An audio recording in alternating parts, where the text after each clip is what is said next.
Église de Christ à la maison, tout soit Paul et Monsieur Bandi, n'a pas si mbote na bandeko nyonso dans l'ensemble.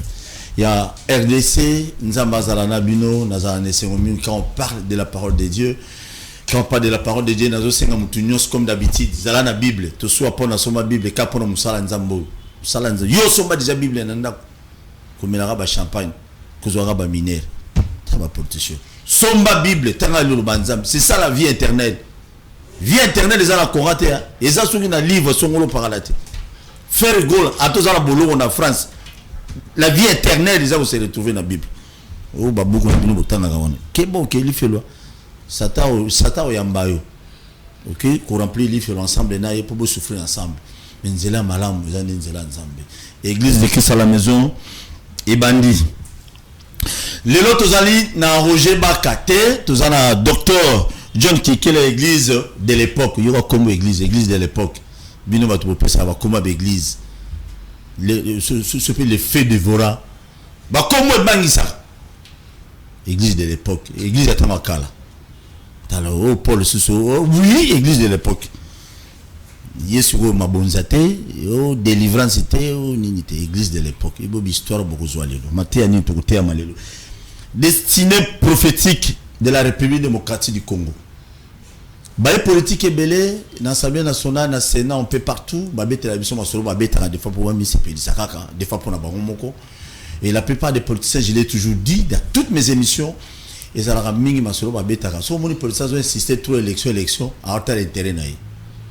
Mais ici, destiné prophétique, il y a RDC, ils ont éveillé bandeko nyonso bazana banda congolais nyonso oyeba destiné na biso ezanini o nzamba loba. On va appeler ça balobeza yangote. Bozwa bilo. Si on église de Christ à la maison lelo, c'était la kawazati. Tout ce qu'on a frère. Tout frère mon anzakomba. Imaginez-vous, moutaya nzakomba. Officier. Il y a FRDC. Yonanda royali kilio nga sambelate. Soda bongoli motema. Combien il faut comprendre autrement. Talabato. Docteur oui. John Kikela. Oui. Boni. Malamunde konangai. Kimezali. Nazane sengo ya ko inviter lelo l'église de Christ à la maison to beta biloko et c'est tout. Pour la ligne olingi to lobelaka destinée prophétique de la RDC. Merci. Destinée prophétique de la RDC. Ezali ko incarner premièrement la vision et le développement ya mboka uyu. Parce que outi koloba kanaba konzi mboka oloba kanaba politicien belé c'est bien mais politicien nyons mo konzi nyons il faut ebake ma komi eza kolobake toute autorité vient de Dieu. Maintenant ceux qui bo konzi nyons outi na nzambe azoko établir mutu azala mokonzi aza na ye mabongisi. Amen. Lokola Congo tolobaka ezali mboka ya nzambe. Maintenant nzambe nkolo mboka oyo aza na ye plan. Azana ye objectif oyo alingela mboka oyo. Amen. Et c'est Jésus-Christ otobondelaka n'a pas été le Dieu d'Israël wana. Depuis que le monde a débuté, Jésus n'a pas été le Dieu de ce peuple là. Amen. Jésus c'est notre Dieu. Mais Israël, Jésus a kendaka kotambola. Je peux vous prouver avec les Écritures. Tozoya. Merci de présenter. Va frère na biso moko ba notanga na biso Bible. Église zokola na zo bisabino tokomi na bayembi tokomi na bato batanga Bible so na banza kumba ikoti na kati église to bana no epande ko ndeko boni kimeza keba na Bible faut tanga biso bien sûr ça confusion to mayemo azongi na maso et puis ngamo pena na Bible na otanga pingamo combien tongisa te. Très bien, merci beaucoup tozana colonel Munga nzambe na obi nzama sala ke mbila wa musambila. Mon colonel, bon. Très bien. Très bien. Dans le Seigneur. Oui. Et ça quand même elle on y motive on bien que teni, bien que pété aux anango, vous allez mourir officier miné ya munene na armée na biso, au lobby non na pas sa peta na roté yato na ko exoté pe bandeko sans malam. Ni ne motive. eloko motiva ngai ndeko eza makambo ebele mais na beaucoup se na kolobaka muke makambo na nga na yebaka ngote eza na circonstance moko esalaka ke na ya koyeba makambo et tant on a découvert makambo yo et réveiller ngai mbala moko et sali ke na sala pe bandeko mususu ba yeba makambo parce que vie na biso bolamu na biso ya mboka oyo nyonso efandi na kati ya makambo oyo. Mais comment tozo ke no luka makambo mususu au moment où bonheur na biso evandi na kati ya makambo oyo ndele lo moni ngai nazo beta masolo ya makambo oyo. Yes. Voilà. OK. Donc vous allez quand même d'accord on a ba serviteur de Dieu ba bengisi ba prière belé pour bonne la pour na FADC. Tout le monde est un peu partout dans le stade des martyrs, un peu partout. Vous êtes d'accord on a bon? Kobonde les amalamu. Mais to bandi ma bonde lile lote. Tout le monde a ba Jimmy Schwagar baya. Ba Renard Bonke baya. Kaka ne loko moko ba koka ba ko telema, ba vegle ba ko mona, ba baba ba ko loba. Mais na quartier yo vandi. Na avenue yo zali. Okoye la même 2 aveugles, 2 handicapés. Oyo yebi. Ba tambola na ba période wana, ba mona na ba période wana, même itilelo oyo yebi. Oye na bango kaka na chaîne na yo présenter ta bato na veni na ba mona ki ba tambola ki bango ye. Po banda kala, ngai na otoza mike. Très bien. Tilelo eloko wana ezo continuer. Toko tikate. Toko ça ce que formule toko ça là. Pour te côté na matière. Pour na formule ya malamu, to kana docteur makamalo bana biso. Très bien, merci beaucoup. Colonel Yeyo. Yaya bongo la motema, soda bongo li motema. C'est donc il va biloko bat. Oza soda bongo li motema. Soda bongo li motema. Colonel en plus. Dans la Bible, ça bâche. Zala branché connecté, ko zapete yora matéya, so soda beti biloko. Les gens on la bête bino saturday à molimo. Très bien. Docteur John, oui. Tozonge Panayo. Destiné prophétique à la République démocratique du Congo. Nzambe alobani ni to achana na kati na onini pour la République démocratique du Congo. To beta biloko mozozo ape biloko mususu. Soko beto okeboy na beto biloko. La RDC, to République démocratique du Congo, Nkolomboka oyo, oya pona yango, azana yaye objectif a pone la mboka oyo. Objectif ya nzambe oyo, ezanini. Destiné ya mboka, parce que batubele le loboko kolobake, tos RDC eza pays à promesse. RDC eza pays à destiné, eza na destiné, mais destiné na destiné, il faut yebama. Parce que pays est tambolaka et même politique nango est tambolaka kolandisa destin ya mboka wana. Amen. La RDC a été appelée par Dieu à diriger le monde entier et donner la paix à Israël. Amen. Ce n'est pas à Komatana Mapata. OK. Pourquoi? Parce que la RDC est la mère de tout. La RDC. La RDC. D'enkolo ya batu nyonso. C'est-à-dire RDC, c'est-à-dire na kozonga na bino batu a classe bolobaka na géographie ba histoire botangi bolobi soki tozongi na ce que nous sommes, on nous appelle un peuple bantou. Amen. Peuple bantou. C'est ce que nous avons étudié dans l'histoire. Mais soki tolobi peuple bantou, mais soki azamutu moko ba bengani Muntu. na français ba kolobani L'homme. c'est-à-dire c'est l'homme mundele, l'homme azalaka wapi En Afrique. bon soki mundele alobi que le peuple bantou se trouve en Afrique et plus précisément au centre de l'Afrique, c'est-à-dire au centre du monde entier, qui est la révélation. Et ce qui mundelende alobi que peuple bantou bazalaka wana, c'est-à-dire nalina lobake les hommes, ceux qui to bongisi mango na lolenge mususu batu ya batu, les hommes résident au centre de l'Afrique, c'est-à-dire ye mundele zanan Nyama.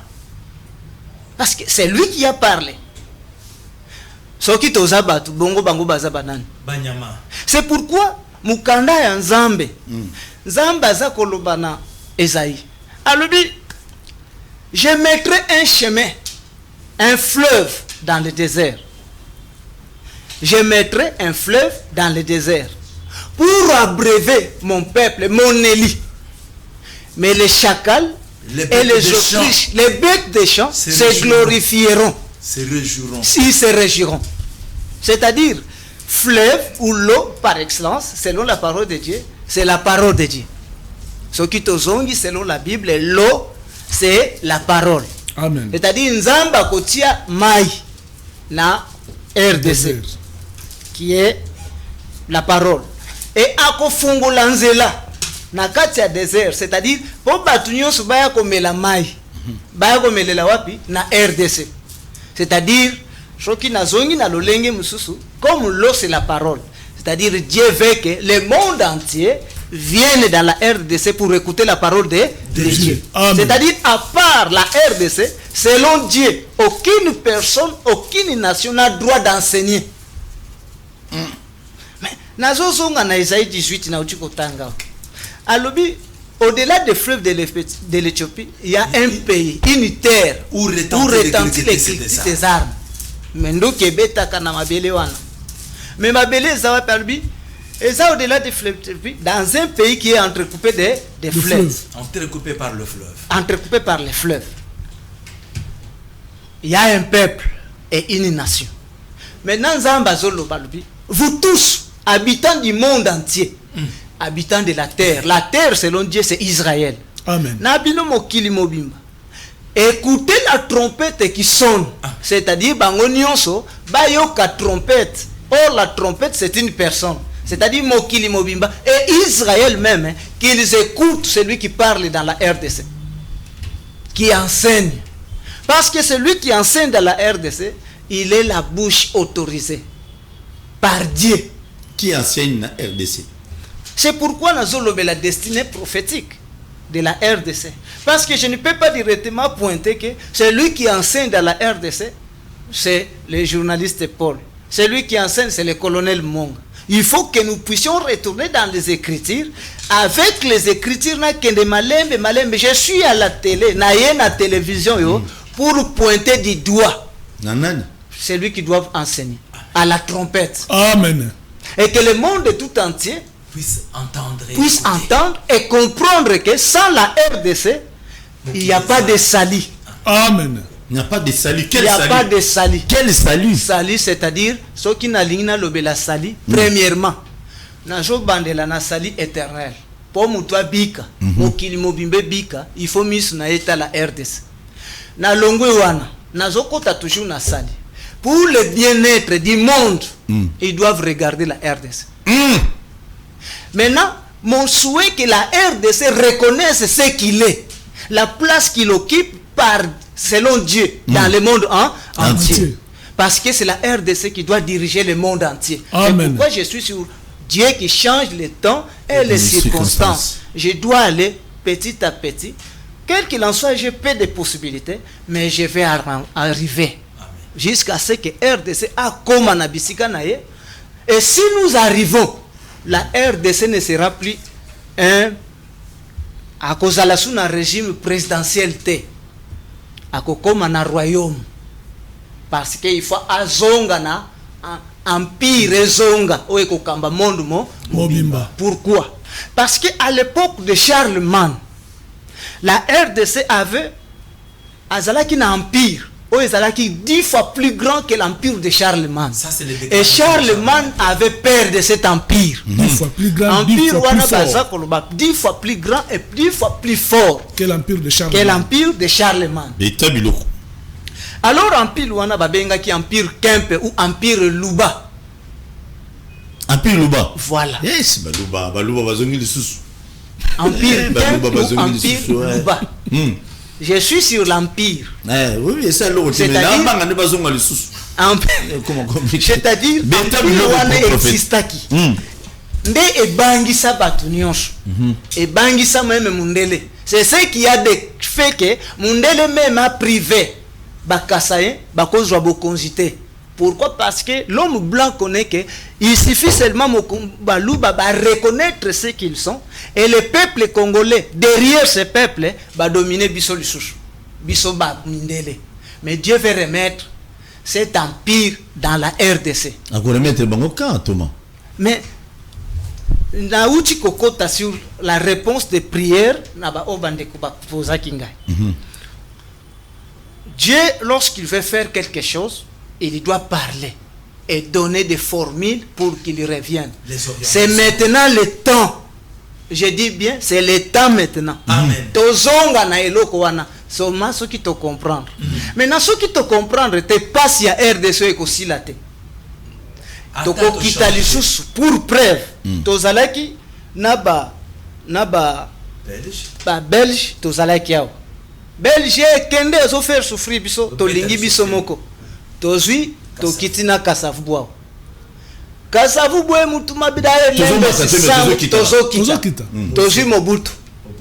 Mobutu est dictateur, tout ça to lingi sou. To kiti muna musée libérateur to kiti. Le 17 mai. Ah, to kiti, to matite, to komolela Mobutu. Lelo na batu nyonso bako mebenda Mobutu ya atako ya ata esprit na ye fe sunga. To longwe wana to lingi oyo papa oyo nda memeli biso barebe comme ça to zo élection to koti to zo jeune président. Jeune président to kiti. D'abord ce que to ça boye na moni pas yo parce que za étranger zonyo ko la biso problème ezate.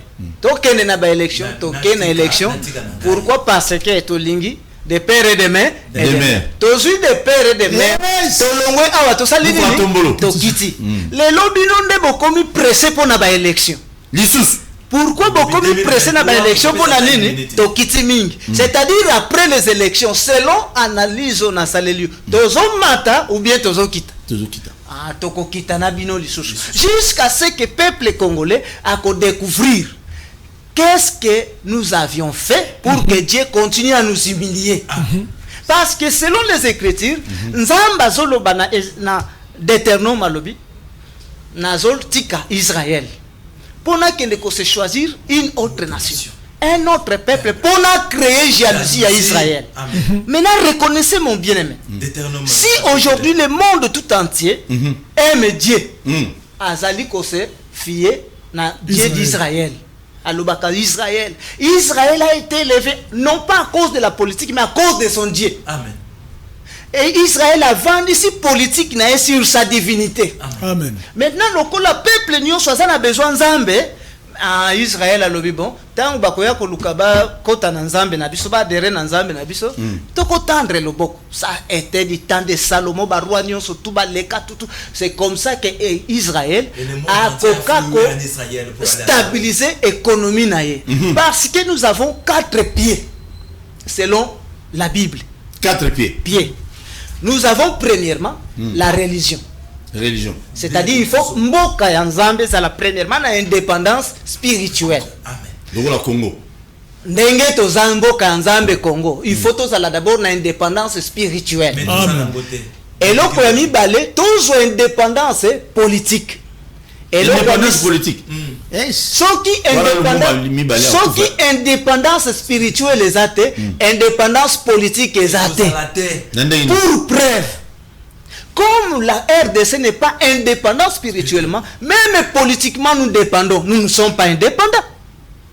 Nous sommes indépendants, mais nous sommes dirigés sous coulisses. Par les Occidentaux. Par les Occidentaux. Et c'est ça l'indépendance. Jusqu'à ce que même Rwanda a dirigé. A dirigé Bissau. Ce qui a fait que Bangonion se base à la Odessi, parce que premièrement l'indépendance spirituelle n'a pas existé. L'homme blanc lorsqu'il est venu dans ce pays, il a utilisé la politique. Mais avec la politique c'était difficile pour qu'il coloniser le peuple congolais. C'est pourquoi Bazongi, c'est-à-dire le roi Léopold, Azongi a le peuple wana balingi Nzambe. Et nous avons vu que force ya peuple wana et so dépendre na Nzambe na bango. Nzambe na bango chaque jour azobunde la bango. Qu'est-ce que nous pouvons faire pour que tout soit sur dominance ya peuple wana? C'est alors ba ke kosenga mais ba sengi loboko ya catholique. l'église Les catholique, Romains. les missionnaires. Bah missionnaire tant baye abeteli bango li solo. Selon discours ya roi Léopold. Na banzi ndeko nanga soki akokotanga bref moi parti mukeka. L'état biloko rapidement, pas motangi. Rapidement mon bien-aimé. Voici le test intégral du discours prononcé par le roi Léopold II à l'occasion de l'arrivée au Congo de prêtres missionnaires en 1883 de notre ère. Révérend père et chers compatriotes, Ok. la tâche qui vous est confiée à remplir est très délicate et demande beaucoup de tact. Chers prêtres, vous allez certes pour évangéliser, mais cette évangélisation doit s'inspirer avant tout aux intérêts de la Belgique. C'est-à-dire évangélisation nyonso ezosala mais eza na intérêt ya nini? Cette évangélisation doit s'inspirer avant tout aux intérêts de la Belgique. Balobi intérêt ya Congolais? Jamais. Oyoki ke évangélisation intérêt ya ba Belgique to Les konti. prêtres. Wana nde ba Le but prêtre. Congo n'est donc point d'apprendre aux nègres à connaître Dieu, car ils les connaissent déjà. Ils parlent et se soumettent à un mungu, Jakomba, et que sais-je encore. Ok. Ils savent que voler, tuer, coucher avec la femme d'autrui, calomnier, injurier est mauvais. Ayons donc le courage de l'avouer. Nous n'irons pas leur apprendre à connaître ce qu'ils savent déjà. Kitamuke? Votre rôle essentiel est de faciliter la tâche aux administratifs et aux industriels. Ok. C'est donc dire que vous interpréteriez l'évangile de façon qui sert mieux protéger nos intérêts dans ces parties du monde. Wana livre to tanga wana za livre. Ça c'est le discours. test intégral du discours prononcé par le roi Léopold II à l'occasion de l'arrivée au Congo des prêtres missionnaires en 1883. Très bien. C'est-à-dire na sosonga. Tango ba na politique ba monique komi makasi. Ils ont compris que Nzambe na bango. Il est très fort, très puissant. Maintenant qu'est-ce qu'il faut faire? Nde ba sengi ba missionnaires catholiques et protestants. Ah bibi no bokende. Mais bote ya batu wana Nzambe te po bango nde bazana Nzambe. Amen. Nzambe na bango azobundela bango. Amen. Maintenant la seule chose Bongo. Biblia. Bongo la lolenge ya On a Biblia. perturbé bango. Perturber bango. Mais évangélisation, et ça la pour protéger ba intérêt na biso. Ya Belgique. Ya Belgique. Ya Union européenne. Ah, tango So zote. bango bayiba mazora nyoso. Évangile yango wana bayaki C'est ça. Pona ba C'est intérêt na pourquoi bango. RDC Biso azala tokokana kana le pays sambo. métropolitain. Biso nga prière. Le sambo. To la la l'église. Bino bozo la na église, bozo bango baza bazona na nini? ça. C'est Bazo pourquoi sala na RDC bitini. azana kana pays métropolitain. Pourquoi? Parce que c'est tous les impérialistes bazana loboko na bango awa. Parce que sans la RDC, bien-être na bango ekozalate. Mais bamoni que la seule facilité c'est sur Dieu. C'est-à-dire baye ko coloniser biso à travers Nzambe. Maintenant soki tolingi tobima. Tolingi indépendance tokosenga premièrement, est-ce politique ou bien spirituel? Spirituel d'abord. OK. To se na mepana. C'est-à-dire to look indépendance na biso spirituel. Pour tout ya suko sangu malamu to modifier C'est-à-dire to zonga na c'est que écrénien. Parce qu'on a outil le solo que selon la Bible, Dieu n'a jamais été le Dieu d'Israël, Dieu a été toujours le Dieu des Congolais. Amen. Et les Occidentaux le savent. Donc Dieu créateur, azala nzambe ya ba congolais. Amen. Est-ce que na kotanga? C'est pas problème. Tangela ngande konanga Isaïe 48. Na lingi otanga verset 1 à 2. Luka 48 na ndako ba beteli selon la monnaie Isaïe 48. Isaïe 48 Yo commis déjà. Premier verset jusqu'au deuxième. Oui, on a commis déjà. Yo comment fait hein? Parce que Je te Luka. Okoza mampinga lobaki awa lobi Bible wana batanga ngoka. Non, na yanga za munene wa bineza muke. Yanga Bible ya munene. Yanga pesa munene. Mais c'est na commis déjà. Ok, Isaïe 48 1 à 2. Isaïe 48 verset 1 à 2. Écoutez ceci, maison de Jacob, vous qui portez le nom d'Israël. Écoutez ceci, maison de Jacob, vous qui portez le nom d'Israël et qui êtes sortis des eaux de Juda, vous qui jurez par le nom de l'Éternel et qui invoquez les dieux d'Israël, mais sans vérité ni droiture, car ils prennent leur nom de la ville sainte et il s'appuie sur les dieux d'Israël dont le nom est l'Éternel des armées. Maintenant, nazo flimbola écriture wa. Beta biloko. Awa. Bazoloba, Bible. Bible ça koloba. Écoutez ceci, maison de Jacob. C'est-à-dire Dieu appelle Israël. Owana, Jacob. Parce que Yakobo. peuple wana azalaka nanu Israël te. C'est vrai. Amen. Ayeko koma Israël, c'est-à-dire tant ya Abraham, Isaac et Jacob, Abraham, Isaac, babenga maka Israël te. C'est vrai. Du temps de Jacob, c'est là où Nzambe azobunda na Jacob pour na koya kopesa ye kombo ya Israël. Amen. Israël qui signifie tu es soldat de Dieu parce qu'il y a aussi alubi kombo nonan abi Jacob. Mais non kozala sous Jacob te parce que obundi na bato longi, obundi pe na Nzambe olongi. C'est pourquoi nazo peso kombo mususu. Kombo na yo Israël et la kisi armée de l'Éternel. Parce que Jacob est la kisi moyibi. Oh, Yakobo. Jacob signifie voleur, filou. Donc, bana nyonso batu nyonso bo benga bino ba Jacob. Ça c'est la Bible qui le dit. C'est la Bible. Alors Jacob makumba donc. Nazo bongo la kombo na yo lelo komi na kombo ya Israël. Ndenzamba zo reprocher bango. Après scandale naye contre ce peuple d'Israël, Nzamba asiliki. Asiliki na Deutéronome yoki. Tango azolo l'Éternel la vie. Il a été irrité contre ses fils et ses filles. Deutéronome 32. Maintenant na kanda wana 21. ya bandi ko yebisa bango alobi. Bino kutu d'abord kombo boza nango ya Israël. Eza ya bino te. Bino boza Jacob. Ba Yakobo. Bino boza ba Jacob. Siko alobi. Vous qui portez le nom d'Israël, bozo me makombo ya Israël. C'est-à-dire eza ya bino te.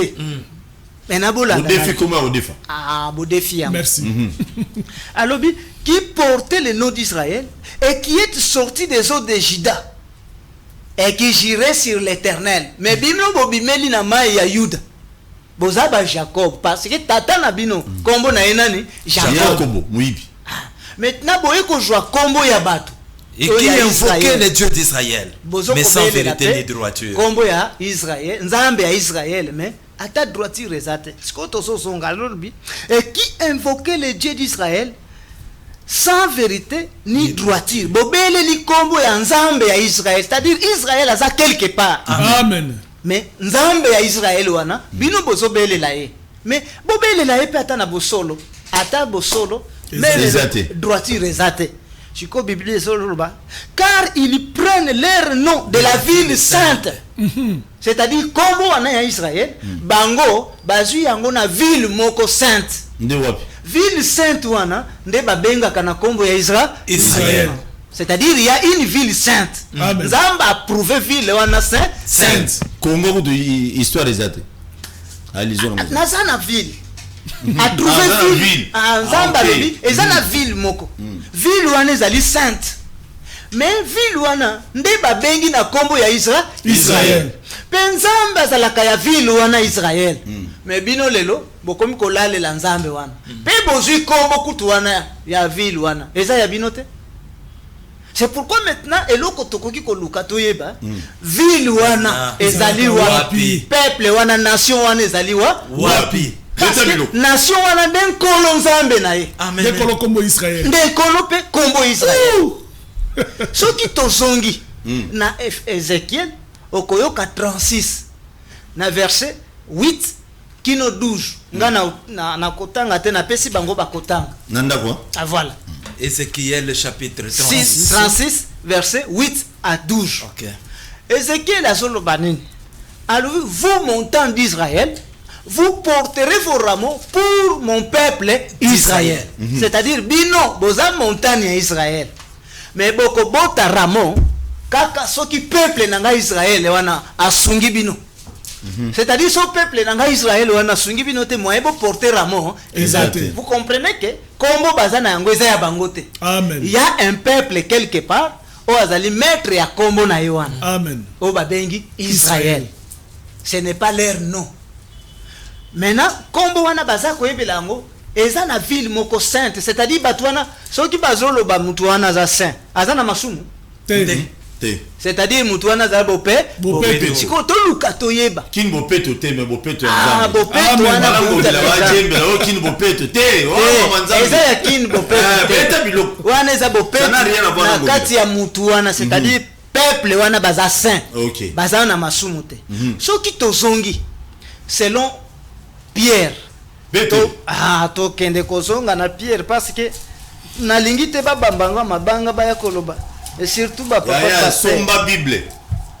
Egoza na ndako oyima yime o est-ce que lo beza solo tanga pe na ba verset. soki atangi wana Petro. nde kozala malamu Nga komi. maintenant toza na 1 Pierre chapitre 2 nga na ko pesa verset 7 kino 10 1 Pierre chapitre 2 versets 7 à 10 nous lisons. L'honneur est donc pour vous qui croyez. Mais pour les incrédules, la pierre qu'ont rejeté ceux qui bâtissaient est devenue la principale de l'angle. Ok. Et une pierre d'achoppement et un rocher de scandale. Amen. Ils s'y heurtent pour n'avoir pas cru à la parole. Et c'est à ceux-là qu'ils sont destinés. Mais vous, au contraire, vous êtes c'est-à-dire une race Pierre élue. azako s'adresser na combien de peuples Deux. c'est à ucho lobela d'abord Israël, wana. alobi l'honneur est pour vous c'est-à-dire bino peuple oyo lokumu eza pona pona bino parce que pona Israël oyo bango base babeti bakuna libanga babeti po na bolamu na bango te mais pona souffrance na bango. mais pona bino boza na bato ya esengo libako kito boza bato ya libaku malamu continuez verset Vous, au contraire, vous êtes une race élue, un, Race élu, un sacerdoce royal, une nation sainte, un peuple acquis, afin que vous annonciez la vertu de celui qui vous a appelé de ténèbres à son admirable lumière. Ah, maintenant nazovanda parce que tokotanga Bible lokola journal te. Beta Bible eza kwa coûter mon frère. Awa Pierre azoloba. Tango asisi koloba mabe ya bandeko na ye. Na souffrance o bazana yango, c'est-à-dire soki lelo Israël abeti azana souffrance parce qu'abeta likolo na libanga. Libanga qui est Jésus. Ah, lokola babeta Jésus atali bango alobi. Pour vous, il ne restera pas pierre sur pierre qui ne sera renversé. Bino ekotika la déserte. Bino boko panzana. C'est-à-dire à Israël. Israël. Yesu alakeli de Israël. Alobi pona bino passe. C'est pourquoi ba guerre nyonso to ba souffrance, c'est Jésus, la malédiction de Jésus au bazana. Na été congolais akenda oluka nini na Israël. Israël azo espérer pour la Congolais. Il y a Jourdain. Et c'est un insensé, il n'est pas sage. Mais ma grand serviteur de Dieu, pasteur Thomas, avant de continuer, tout le monde a serviteur de Dieu. Il y a mis l'église plein. Bon, on est en Israël, le monde qui Nicolas Libanga, Moussa Simi, Libanga, Moussa Natikotana. Non, mon bien-aimé. Jésus qui est Dieu. Alobi mon peuple, mère faute de quoi? De connaissance. Kozanga koyeba. Jésus alobi na baye kole alobi batuniye. Seigneur yo lobi to komono lisusu te. Abibo komona nga lisusu te. Mais si ko kozala wapi ta yo lobi ke abi là où sera le corps, là les aigles s'assembleront. C'est-à-dire corps yo, il y aura un corps. Corps nini na uchiko bete la bino li solo. Kenga bo komona nga lisusu te. Kino bokolobaka ke apambolama oyo azali koya na kombo na yawe nzambe. C'est-à-dire j'enverrai quelqu'un. Ndenge Jean-Baptiste ayaki pour préparer mon arrivée, de même il y aura quelqu'un qui viendra pour préparer mon retour. Maintenant esika bokoyoka koro wana mutu wana akozala bana kozala wana. C'est-à-dire mon esprit sera dans cet homme. Est-ce que vous comprenez là? C'est pourquoi lokola bango bakomi déjà une malédiction. Nde Pierre azoloba ke bango bakoma batu ya libaku mabe. Mais vous Israël. Mais parce que devant la croix, devant Pilate a dit ça bango ke tozana batu mibale. Yesu azaliao. Barnabas azaliao. Ngana moni mutu mabe kuluna ya munene tokoko boma Barnabas. Po mutu ya sali na ye mabete. Bango balobi ya kufa. Yesu ya kufa ka. Mais makila na eto sala nini? Abi makila na ye kwa likolo na biso. Na bana pe na bana ya bana na biso. Wala bango moko nde bazongi. Bamilugela libabe. Oh le sang. Moïse a dit ça bango que vous ne mangerez pas la chair avec le sang. Parce que l'esprit de toute chair est dans son sang. C'est-à-dire le sang, c'est l'esprit. Amen. C'est-à-dire, Pilate a dit que ça va manquer. Mais ce qui te bomi mutoyo, molimo a mutoyo. Et ya ko kanganga Pilate, bango mo balobi, ah e kanga biso. Na bana na biso. Nyokola na biso na bana na biso na bana ya bana na bi. C'est-à-dire esprit wana musala na ngwe ezalaka ko nyokola. Lelo congolais, ce qui souffrance ko tipo na buzo bana bino. On vandi wana. Mais vous invoquez le sang de Jésus, non? C'est-à-dire, ceux qui peuvent invoquer le sang de Jésus, vous invoquez l'esprit de Jésus. Oh, cet homme est mort, très colérique contre Israël. Mais non, c'est-à-dire, tant que Jésus a tel la cabine, c'est le sang de Jésus, Jésus a le c'est-à-dire, Nabino pe bobomanga. Bosojo. C'est pourquoi mon lit, Koulouna et Koti, ma boule et Koti, ma zette et Koti. Venger de la même manière qu'il est en train de venger Israël. Atibarabe pour pas venger Israël. Atibarome pas venger les. Mais nous le connaissons bolingi makila Jésus. C'est-à-dire bozala kana participation boboma. C'est pourquoi Thierry. Ah Thierry non pas venger non. Mais t'as dans l'existe des réveils. Bon tu obéis la makila maïs.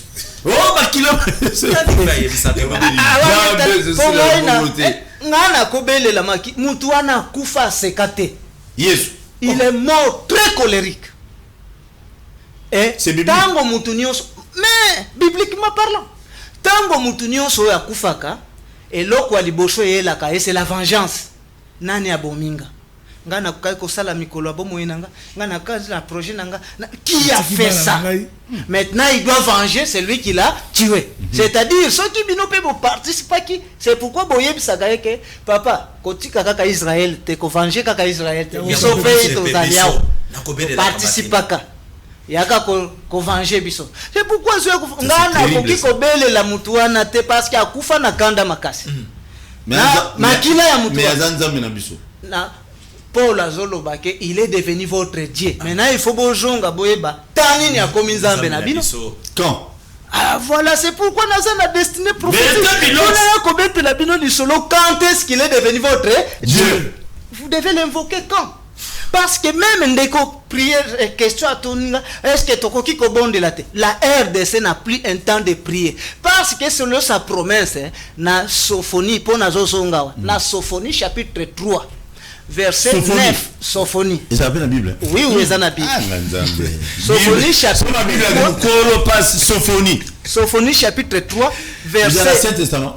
Oui, oui, dans l'Ancien Testament. Sophonie chapitre 3 tant bino bosolo bangana zot pusana. Chapitre 3 pour la moni des gens de kokuna bandiko tiabiso. Sophonie chapitre Sophonie chapitre 3 azolo baboye na verset 9.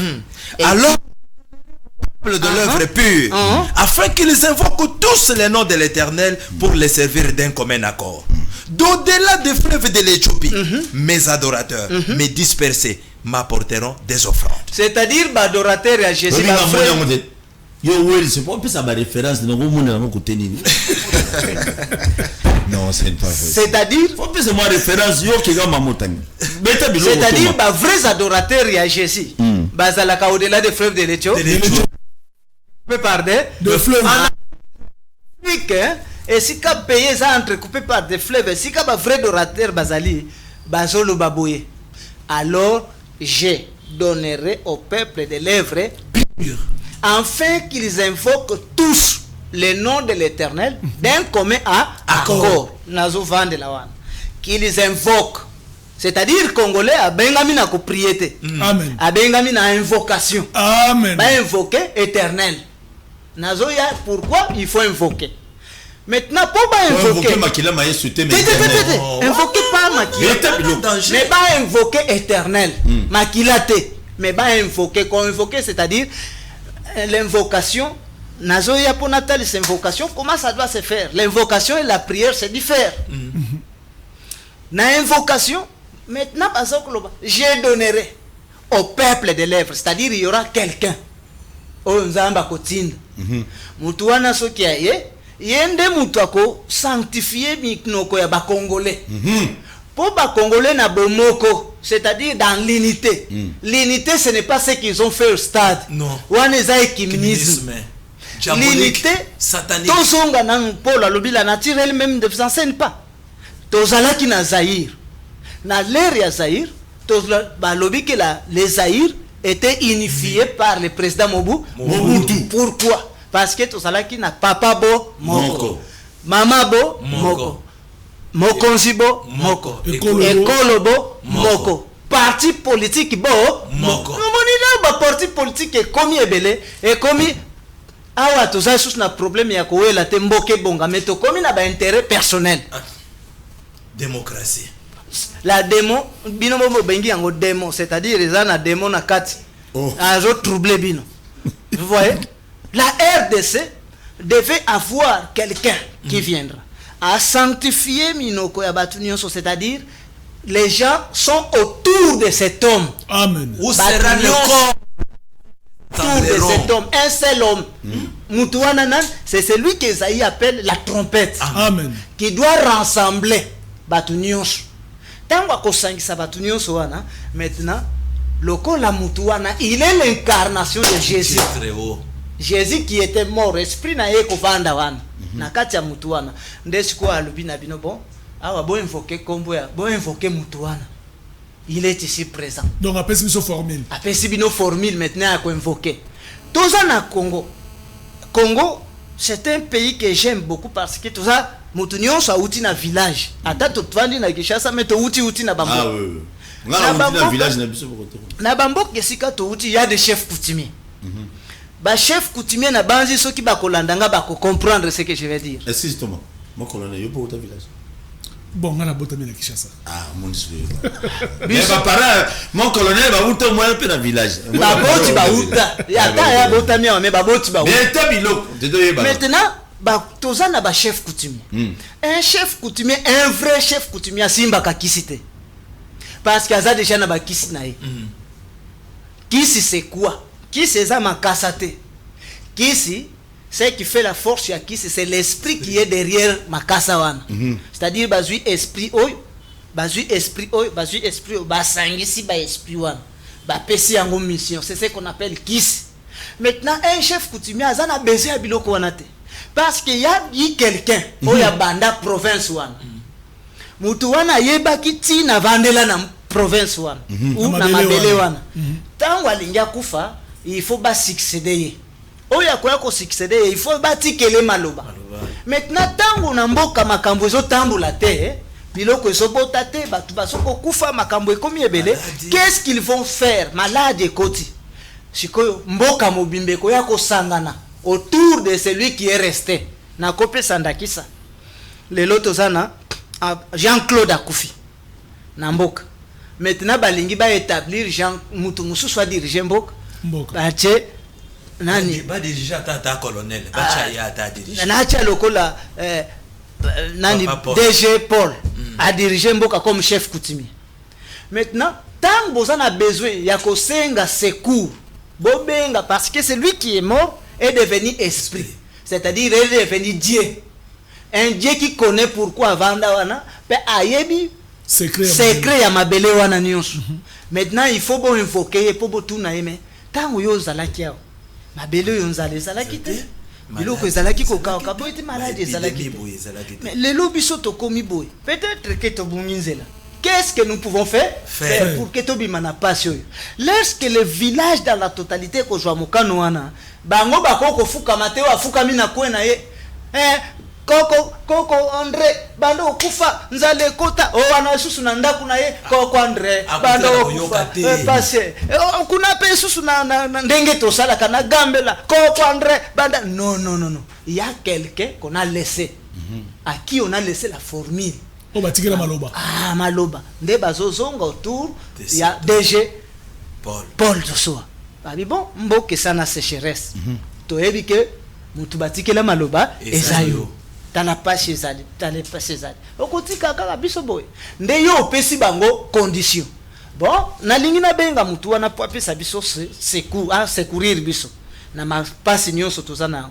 Mais qu'est-ce que nous devons faire? Bon, omoni tango azalaki na bomo ya bando linga mwa makaso, mwa masanga mbila, mwa eloko boy. Tout ça to luka biloko wana. Basangisi mbongo bango nyonso libota na libota Mbongo wana pour signifier seulement qu'ils ont participé, c'est-à-dire ils sont pour le changement du pays. Très bien. C'est pourquoi ils ont contribué. Maintenant, bah, autour de vous. Babani kovanda, tant ba kovanda, et feront que chanter. Maintenant, yo siko zongi. Tu dois maintenant invoquer celui qui t'a laissé la parole. Ah, bando kendaka. Tala, passe ndenge to sanango. Tala ndenge to so vivre. Tala bo, tala bo. Mais yo lo baki ke, so qui passe komi. Na bele la yo, okoya, pona kosunga ngo lo baki okosala nanga elongo. Très bien. Tala libota na. Oh, anakoya rapide, parce que akoki ko trahir malobate. Malobanaye azozonga à cause de cette parole de l'alliance qu'il vous a donnée, non pas à cause ya batu wana nyonso, mais parce que alingi koyokisa yo sonité liboso ya batu nyonso zo dirige. Est-ce que vous comprenez? C'est ce qu'on appelle invocation. La RDC est appelée à invoquer Dieu, Jésus-Christ. Dieu, c'est Dieu là qu'on appelle Jésus. Maintenant pour invoquer, il faut bozonga. Quelle est la parole qu'il vous a donnée, la parole de l'alliance? Boyebi liloba ya alliance wana pona bino. Nde siko boko sangana autour ya mutu oyo apesi. Oyo atik oyo apesi malobake. Tango bolimbo belelanga tala ndenge na lobaka. Tala ndenge bolobaka. Et si on a Congo awa na Congo siko on peut se réunir autour de qui? C'est pourquoi naza kolobe la trompette. Trompette en autour de la trompette. Trompette n'a qu'à pointer directement que c'est le colonel. C'est ce que j'avais dit. Il faut que j'entre avec les Écritures pour persuader toute personne à reconnaître que voilà, pour n'a pas si oyo, Dieu a dit ça. Nous devons être autour de ça. Aussi longtemps totondi ici biloko totondi ici abamindelo yo. Parce que bilokoni. Mais ba église oyo. Ce sont les occidentaux qui ont instauré. Branham eza ba occidentaux, catholique ya ba occidentaux. Balobi d'abord batwanga na bazalaki très clair, balobi église catholique romaine. Mais ça veut dire il y a ba romain ça la nini awa. Oui, eza église ya batu ya banani ya ba romain. Mais to tie yango na Congo. Pour ceux qui un citoyen romain et na Congo ko sala musala na ye, akota wapona kosa kosambe les ate po yo congolais kendo kota kuna. Et bon qui te m'a dit. Et où les gens et où tu peux bango pe balobi ke biso tozali témoin ya Jehova. Ba ebi psika Jehova bakutanela nani. Mais na bango esika bakutanela nani. Na lote batema de Jehova na tout na bisika oyo Jehova na bango ayebisa bango makambo bango batikala nango témoin. O bazo témoigner. Na ebite so makambo ni batem. Église de réveil. Église de réveil. Église de réveil. Ce qui est en eloko est en Boujoba, c'est l'église de réveil. Parce que dans le Romain chapitre 13. Romain. Tanga Romain 13 nandam. Passez l'église de réveil. Oh église de Christ à la maison. Réveil et réveiller. Il faut le lonaye banan ba réveiller nan. Romain chapitre 13. Nazana verset 11. Cela importe d'autant plus que vous savez en quel temps nous sommes. C'est l'heure de vous réveiller enfin du sommeil. Car maintenant, le salut est plus près de nous que lorsque nous avons cru. Cela importe. Romains chapitre 13, verset 11e verset. Bible qui me colle Thomas. Alors, c'est l'apôtre Paul qui est notre lumière. Cela importe d'autant que vous savez à quel temps nous sommes. C'est-à-dire, boye banan, tozana tangoni. Maintenant, ceux qui vont comprendre tant aux alliés, si manango, c'est l'heure de vous réveiller. Un réveil, ce qui est quotidien mboka. Un réveil vient d'abord pour la nation. Pas pour l'église. Église, ni. Verset nous. Église de réveil, bozo bilo. Nga nazo zongisa yo na mukanda ndeko nanga parce que wana mukanda nini lokola nakoki kokosela batu te toke na Esdras. Esdras mikanda bota na Bible nayoka ngokala parce kende kota chronique Esdras kota chronique voilà donc c'est pour ça chronique. OK, merci Thomas.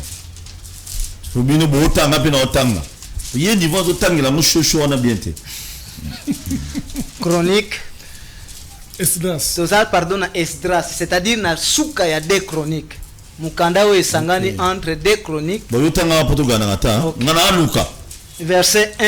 Na lingi otanga na verset 1 qui non a 5. Esdras combien?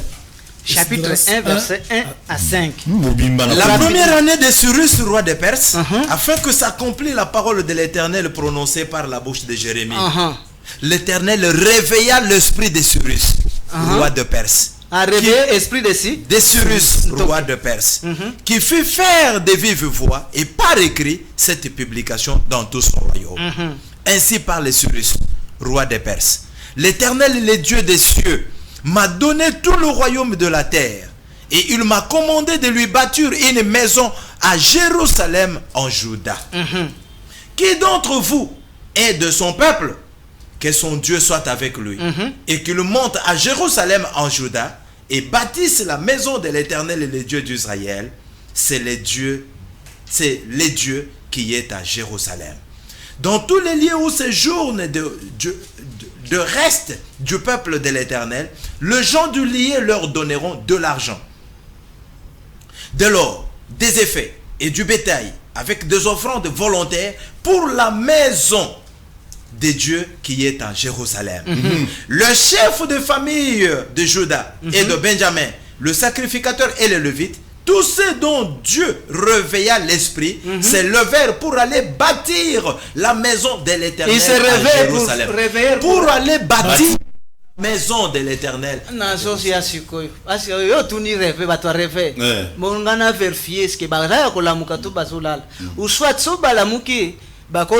Quelque chose, il faut le lonaye beloko balamukeli. Awa Jérusalem, peuple Juda, parce qu'il y a une déportation na Babylone. Na kati ya Babylone na déportation esika bazalaki. Nzamba tika promesse na Esaïe. Alobela Esaïe alobi bon il y aura un temps. Na kati ya Babylone na kotele misaka un roi. Na kombo ya Cyrus, prophétie elobi. Mutu wana akotelemaka po aloba na batu alamusa batu balamuka bakende kotonga Jérusalem pe batonga na temple, c'est-à-dire Dieu doit réveiller. C'est pourquoi tant il y a roi Cyrus est commis du temps il y a roi Cyrus, Dieu va réveiller l'esprit de Cyrus. Cyrus la mukozola la ponani. J'ai parlé pour toi, non? Pour que tu parles, que tu puisses réveiller les peuples. Pour que tu rebâtir Jérusalem, tu vas rebâtir un temple qui détruit. Tant que Jérémie a Cyrus a ramuki, Cyrus a quelque la musaba chef ya ba tribu. Alobi bola mukabo sangi sabiloko nzamba esinga ke maintenant c'est le temps de rebâtir la Jérusalem. Mais dans le Congo ce n'est pas le cas. Nazoyat. C'est le temps de rebâtir Jérusalem. Et le temple de l'Éternel, c'est pourquoi la Bible le dit.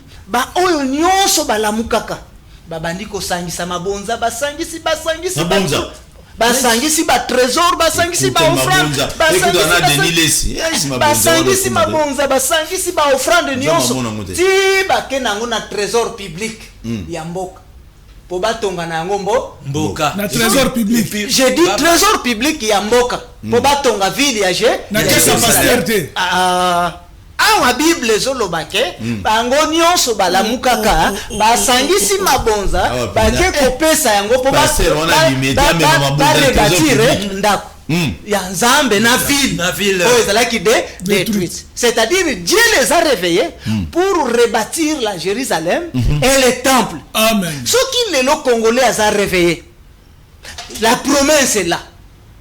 Une promesse qui doit réveiller les Congolais et le monde entier. Promesse Zamoko que la RDC soit élevée au-dessus de toutes les nations et qu'il soit afin que cela crée la jalousie d'Israël. Parce que Nzambe na mukanu nae alinga katon atombola ka Israël likolo ya ba nation nyonso. Israël a ekotiaye abwakeli mai na makolo. C'est pourquoi Nzambe a Israël alubi yo Israël na ozwi lombanda. nazo tombola mbanda wana likolo ya mabota nyonso me na yo Israël okofukamela mutu wana. Amen. Pe bikolo nyonso ko dépendre na mboka wana. Amen. Tangu bikolo nyonso ko dépendre na mboka wana yo Israël liboso ya peuple wana okotelemaka te. États-Unis liboso ya peuple wana okofukaka te. Occident yo kutu lokolo piller pays wana la RDC biloko nyonso pia okozongisela bango parce que zolanda réveil mais bango tangu tozoloba ke baza ba réveiller baramuki nini. C'est-à-dire moi je comprends ils se sont réveillés contre l'état balamuki l'État. Est-ce que zolanda non mais existe réveil à Congo oui balamuki l'État ba comprendre que lokola leto osana na kolala éviter que il faut mokili mobimba et à kopesa mabonza pona kotonga RDC parce que le monde entier doit dépendre de la RDC mais tongela ya wenzambe temple na RDC en fait que monde mobimba banda koya na mabonza nyonso banda kosangana ya mokili mobimba pour rebâtir la RDC lokola ya za kolala na pongi biso la piller c'est pourquoi l'état peut balimbi sanga bande konanga nakidiba na ye soko azalaki mutu nalingana loba na ye ke insensé mais lokola za mutu te kidiba ye moko leta ye ko benga lisusu ba pasteur oyebindeki alobi babengi bango abenga ka église nini de réveil abenga bango nini ba confesseur religieuse un de balobi bo na yo ba pasteur bo yebite ndengi bobenga na alobi confession religieuse nyonso tu ya mboka oyo etali likambo ya leta te wana leta nda yebisi bango ya bino makambo biso etali biso soki moke bosala bino makambo bino ne boli so bosangisa mabonza soki bokoyiba soki bokokosa soki bosala bosala na bino papa boyiba na bino pongo ngango pe ya kotonga RDC na nekokite c'est pourquoi bango bazopiller na bango. C'est-à-dire, la RDC n'est pas encore arrivée à un temps qu'il doit se réveiller. Lorsque la RDC se réveillera, l'Afrique doit contribuer au développement de la RDC. Très bien. Les Européens doivent restituer à la RDC tout ce qu'ils ont volé. Parce que fourmi les alliés. Mais lui nous disait Zungima Bikekoumi Balemisato. Wane eza réclamation ya bana. Bana bakeko réclamer lino papa na bango ezali kambo ya l'État. Okay. L'État sungi bana na démarche. Mais je Hollande bana nde basali démarche. C'est pourquoi moni ba belge bazui premièrement linu ba pesi ba bana bana pe ba kamati linu ngo ba bengi l'État que l'État mutu wa salela kibino bosunga biso to kunda ye na honneur. C'est pourquoi l'État aye ko sunga po ba kunda ye na honneur.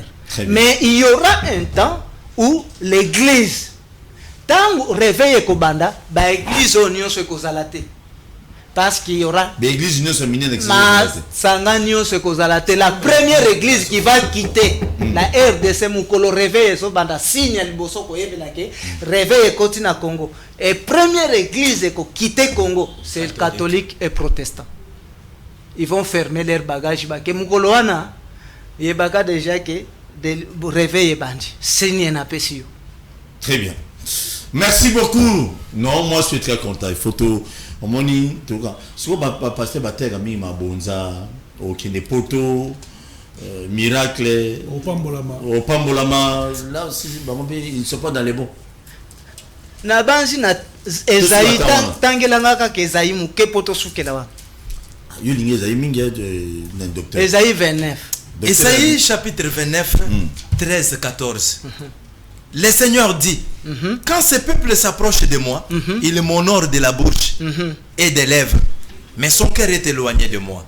Et la crainte qu'il a de moi n'est qu'un précepte des traditions humaines. C'est pourquoi je frapperai encore ce peuple par des prodiges et des miracles. Est-ce que l'on dit? Beta biloko. Nzamba zoloba na Nzamba zoloba na azoloba boye. Abi peuple yo même tangu babele la kanga. Bazo bele langa na mbimbebu mitema na bango eza musika na ngai ya wenzambe.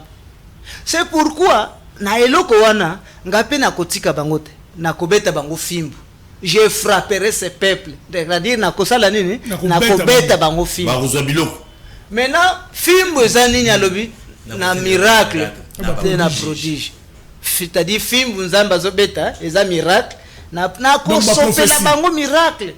Na sopi na prodige. Pona tina nini? Fimbu eza pona nini alobi? Po sagesse ya ba sage, intelligence ya ba intelligent. Et pour ezalate. Très bien, bonjour biloko.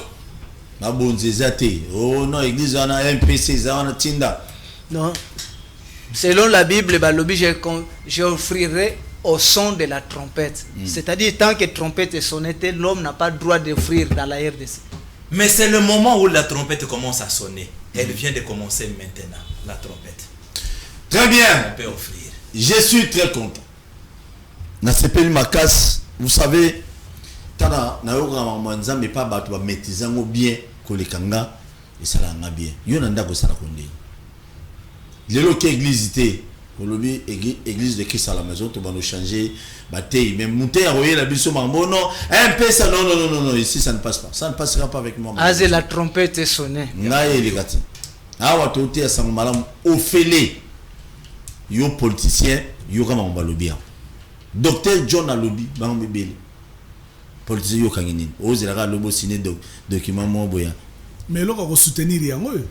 Non, ils ont pas, vous savez, même dans YouTube, ils ont des moi bien en Australie. Oui, en Australie, ils ont Paul. Tout le monde a émission, on est belé tellement manzam des habits. Moi je m'en abattu pas au mouké. Mais c'est normal. C'est normal battre mouké rabongo, c'est normal. Mais dans un moment opportun, les gens vont comprendre que non. Voilà ce qu'on peut soutenir. Evra botoko soutenir on a botoko soutenir on a botoko soutenir. Amen. Même ba konzumuso to kanga Paul, moi so atali ga habiter botike mon ballon. Amen. N'abord, monter ma grâce à ma télé. Amen. On a aucune TV à tout ça. Donc, quand même, c'est intéressant. Vous s'abonnez massivement à la chaîne sur YouTube. Quinois, Congolais, je vous dis un grand merci niveau Bozota à YouTube. Et ça va kitoko. Au Royaume-Uni, Corée du Sud, France, Belgique. Vous êtes belé. Na YouTube, n'a des jours vous s'abonner. Ça me fait du bien. Vous s'abonner, ça m'a quoi contribution. Vous pour ça na Moussala Auto, ça na Congo. Moussala stress. Aux bancs au lobelo na télévision des pères au l'équipe ma ok remplacer Yves Bouya na makala donc au moins on travaille toujours banda boy parce que on tout ça moi le lobabo kabandeko. Non, je voulais seulement dire que si le peuple du monde, le chrétien du monde, le pasteur qui nous écoute, bah il est bien que les cambo tout bandelia ou Isaïa sol, c'est la vérité. Parce que c'est la trompette qui commence à sonner maintenant. Ils peuvent nous soutenir. Parce que tout est la chaîne, hein? Il faut l'argent, le déplacement. Très bien. Alors notre numéro de contact, c'est ce qui va oui, rapidement. Plus 243 97 520 693. Je répète, plus 243 97 520 693. Merci beaucoup. Mon colonel Monga, moi ça me fait du bien quand je vois tout un officier militaire à ce raisonnement moyeste comment une fois qu'il n'a satada beta benemi mais à l'obino na sango malam non il faut que le beta bilo moi le babo kaboni to na nzambe merci la dengue docteur auti koloba wana tozala na komi kitisa l'orgueil tue. Bato nyonso bayebi ke orgueil ebomaka. Bapekisio kokende kuna te yo na orgueil na yo kei oke kokufa. Baumbu na nzambe tozala na komi kitisa totia litoi to yoka pe to comprendre pour to sauver nation oyo. To tika biloko ya ko créer koloba biloko boko oyo ko sepelisa. To biloko ko sepelisa mutu asepela te. Mutu azobela na lokolo yo zo traiter na litoi ya ko bikaka te. RDC malade eza na mutu yozo ke na makolo mutu ko bikate to sangana to zala uni pour to sauver mboka na biso Congo et bika pe to diriger monde ndenge bible zo senga biso ne ba konzi ya mokili voilà. Mais babi ba prière muso comme cop muso a réuni bo ke mona mokonzi mo bo no biso photo ça la prière boy na ba pasteur rebelle sur moi logo go bima to benga on a terme nango clair eza copte c'est de l'escroquerie. Amen. C'est de l'escroquerie. mutu moko azobela soki nini bosangani boye biso toko ya bondele soki atie loboko kobika po tozwa ye mbongo. Mon frère, c'est de l'escroquerie. Mais chaque chose a son temps. Et le Congo continue à s'enfoncer. Chaque chose a son temps. Ma prière boni to sel na mboko. Tozo ngana eloko moko wana. Tomi kitsana. Totoni sa stade de martyrs, totoni sa boye, to sala boye. Très bien, merci beaucoup. Hello au colonel Alobi. Je me rappelle un jour, nabano leka na Kamobutu, so utiron point ngaba. Eza nzela mo ekota wana po kematete. Oui. Ce qui au l'équipe pont. Kiimbi. Voilà, Kiimbi. So l'équipe pont. Na droite église mo ezawana. Bolim ça n'a pas sa référence, on n'a pas c'est un aventurier celui soit déjà prophète. Bon, en fait, babenga pour tout ça l'émission. J'arrive là, au nord côté tout prophétiser le. N'a pas comme yaya, na côté pina na vanda. Non, maman n'a pas bel rhumatisme. Donc, azota la âge nanga, on sa la référence et âge maman nanga rozana. Ma âge ma mère ba bela déjà sur une tokolu momiki. Na soba na yebisi tika ba aventure. Tika ba aventure et puis à senga mbongo, on a payé $100 pour mon aïe to soa. Tika ba aventure à maman Nzambe yaya. Dieu vous frappera du non génération à génération. D'un bobel la makila, boki docteur à l'obé, tobel la makila ma sous-souté. Le sang de Jésus, bobel la en sous-souté. Amen. L'ibabé c'est la makila. Amen. Bobel la makila. C'est tout ma prophète à ma tête. Yangaba. Na otanga nguna obangate. Ba prophète bela ma tête bo tshaba nzela na mutu. Yangaba. Ya romponga pe. Ya boum, ya makala.